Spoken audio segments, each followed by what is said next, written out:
بسم اللہ الرحمن الرحیم۔ السلام علیکم۔ امیر المومنین حضرت عمر فاروق رضی اللہ تعالی عنہ کا دربار خلافت کھلا ہوا تھا۔ مقدمات پیش ہو رہے تھے، مظلوم کی داد رسی کا سلسلہ جاری تھا کہ ناگہاں ایک خوبصورت نوجوان کو دو آدمی پکڑے ہوئے لائے اور فریاد کی، امیر المومنین، اس ظالم سے ہمارا حق دلوایا جائے، یہ ہمارے بوڑھے باپ کا قاتل ہے۔ امیر المومنین نے خوبصورت نوجوان کی طرف اشارہ کرتے ہوئے فرمایا، تم صفائی میں کچھ کہنا چاہتے ہو تو کہہ سکتے ہو۔ نوجوان نے بیان دیا کہ میرا اونٹ ایک باغ میں چلا گیا تھا، باغ کے بوڑھے مالک نے پتھر مار کر میرے اونٹ کی آنکھ پھوڑ دی، میں نے بھی پتھر کھینچ کر اسے مارا، میرا ارادہ اس کے قتل کا نہیں تھا لیکن میری شامت سے وہ مر گیا۔ امیر المؤمنین نے فیصلہ صادر کرتے ہوئے فرمایا، چونکہ تم نے اقبال جرم کر لیا، اس لیے اسلام کے قانون تعزیرات کے مطابق تم سے قصاص لیا جائے گا، یعنی خون کا بدلہ خون۔ نوجوان نے نہایت ادب کے ساتھ عرض کیا، اسلام کے قانون اور عدالت کے سامنے میں اپنا سر تسلیم خم کرتا ہوں، لیکن اتنی بات عرض کرنے کی اجازت چاہتا ہوں کہ میرا ایک نابالغ بھائی ہے، باپ نے مرتے وقت اس کے حصے کا سونا میرے حوالے کر دیا تھا، میں نے اسے ایک ایسی جگہ دفن کر دیا ہے جس کا علم میرے سوا کسی کو نہیں، اگر میں سونا اس کے حوالے نہ کر سکا تو قیامت کے دن اپنے باپ کو منہ دکھانے کے قابل نہیں رہوں گا، اس لیے مجھے 3 دن کی مہلت دی جائے، میں اپنے فرض سے سبق دوش ہو کر واپس آ جاؤں تو مجھ پر قصاص جاری کیا جائے۔ امیر المومنین نے تھوڑی دیر غور کرنے کے بعد فرمایا، عدالت کے سامنے اپنا ضامن پیش کرو۔ نوجوان نے حاضرین مجلس پر ایک امید بھری نظر ڈالی، ساری مجلس میں کوئی بھی اس کا شناسانہ نہ تھا، مایوس ہو کر بیٹھ گیا۔ اتنے میں ایک صحابی رسول حضرت ابوذر غفاری رضی اللہ تعالی عنہ کھڑے ہوئے اور آواز دی، امیر المؤمنین، میں اس نوجوان کا ضامن ہوتا ہوں، اسے 3 دن کی مہلت دی جائے۔ ایک جلیل القدر صحابی کی ضمانت پر نوجوان کو رہا کر دیا گیا۔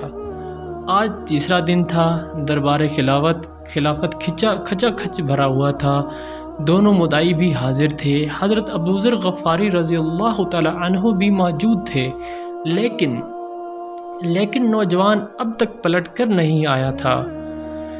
جوں انتظار کا لمحہ گزرتا جاتا تھا، لوگوں کی تشویش بڑھتی جاتی تھی کہ اب اتنے میں مدعیوں نے کہا، اے ابوذر، ہمارا مجرم کہاں ہے؟ جواب دیا، تیسرے دن کا پورا حصہ جب تک نہ گزر جائے اس کا انتظار کرو، اگر وہ وقت مقرر پر نہ آیا تو قصاص کے لیے میری گردن حاضر ہے۔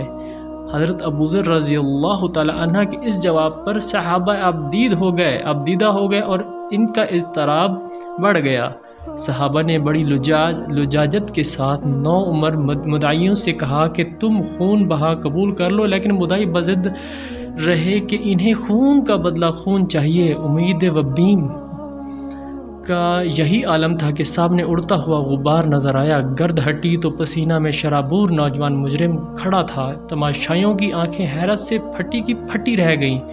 امیر المؤمنین نے نوجوان سے مخاطب ہو کر فرمایا، سزا تمہیں بعد میں دی جائے گی، پہلے ایک بات سنو، تمہیں 3 دن کی مہلت ملی، تمہارا پتہ نشان بھی کسی کو معلوم نہیں تھا، سزائے موت سے بچنے کے لیے تم فرار بھی ہو سکتے تھے، کیا تم بتا سکتے ہو کہ کون سا جذبہ تمہیں دار تک واپس لایا ہے؟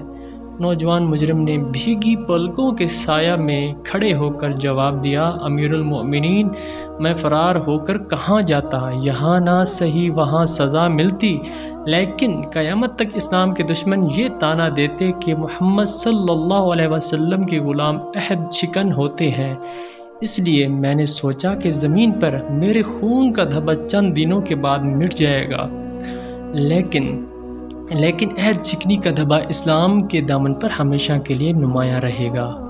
نوجوان کے اس جواب پر لوگوں کے دل بھر آئے، آنکھیں اشک بار ہو گئیں، اور اسلام کی اس رقت انگیز محبت پر صحابہ کرام کا پیانہ درد لبریز ہو گیا۔ اب امیر المومنین حضرت ابو ذر رضی اللہ عنہ سے مخاطب تھے، اے ابو ذر، تم بغیر سوچے سمجھے ایک ایسے شخص کے ضامن بن گئے جس کے ساتھ نہ تمہاری کوئی شناسائی تھی اور نہ اس کے پتے سے ہی تم واقف تھے۔ ایک راہ گیر پردیسی کے سزائے موت کا بار تم نے اپنے سر لے کر کتنا المناک اقدام کیا تھا۔ اگر خدا نخواستہ وہ نہ آتا تو آج ابو ذر غفاری کے ماتم مدینہ کا کیا حال ہوتا۔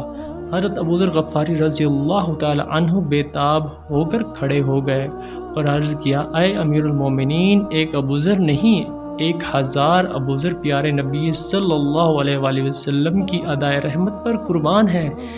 ایک غریب الوطن مجرم تاجدار کونین کے غلاموں کے درمیان کھڑا پناہ ڈھونڈ رہا تھا۔ اس کے چہرے کی افسردگی اور نگاہوں کا یاس مجھ سے نہ دیکھا گیا۔ میں نے سوچا کہ یہ وقت کا قافلہ گزر جائے گا، نشان قدم باقی رہے گا، کہیں آنے والی دنیا یہ نہ کہہ دے کہ محمد رسول اللہ صلی اللہ علیہ وسلم کے غلاموں میں اتنی بھی غم گساری کا جذبہ نہیں تھا کہ اپنے ہی ایک بھائی کو 3 دن کے لیے پناہ دیتے۔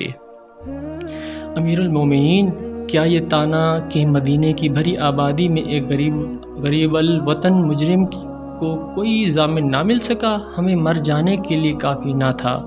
ہم ضامن نہ ہوتے جب بھی آج ہماری مشترکہ موت کا دن تھا۔ حضرت ابو ذر غفاری رضی اللہ تعالی عنہ جواب دے کر جو ہی بیٹھے، دونوں مدعی کھڑے ہو گئے۔ امیر المومنین، تاریخ کی شہراہ روشن کرنے میں ہم کسی سے پیچھے نہیں رہنا چاہتے۔ ہم بھی یہ برداشت نہیں کر سکتے کہ آنے والا مورخ نبی کریم صلی اللہ علیہ وآلہ وسلم کے غلاموں کو یہ تانا دے کہ ان میں اتنا بھی جذبہ رحم نہیں تھا کہ واپس لوٹ کر آنے والے مجرم کو معاف کر دیتے۔ امیر المومنین، گواہ رہیے کہ ہم اپنے باپ کے خون کا دعویٰ واپس لیتے ہیں اور دل کی اتح گہرائی سے اپنے ایک بھائی کو معاف کرتے ہیں۔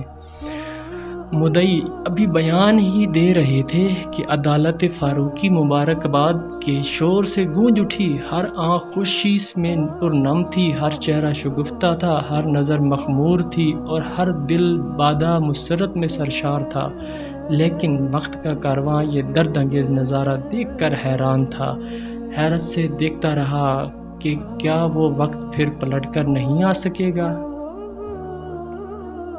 اگر کسی نے ہمارے چینل کو ابھی تک سبسکرائب نہیں کیا تو برائے مہربانی ہمارے چینل کو سبسکرائب کر کے بیل آئیکن دبا دیں تاکہ ہماری ہر نئی آنے والی ویڈیو ہمارے بھائیوں تک بآسانی پہنچ سکے۔